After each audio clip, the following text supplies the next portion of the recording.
Sir, mo ni siya pag switch na to sa reverse, ana ni siya. So, tamak sa clutch and then isakara na to ni siya para musulod ang reverse. Pag mutingog na gali siya, minsan na naka-reverse na na. Mo na siya ang pagkuha na ni. So mo o gusto ka mo primera, diretso na lang mo ana, di mo siya bunduton diri nga part. So, then handbrake. So ang dito sa window niya pwede na to siya switch diri kani, wala na ni ga function kay yang switch dati na buak. So kanila nga mong gigamit ay nasira. Ito na lang yung gagamitin mo dito. So left, tapos pindutin mo dito, gagalaw na dito.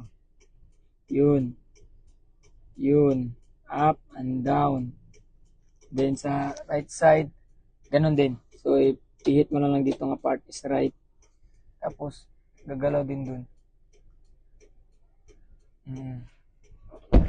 Wala yan, oy.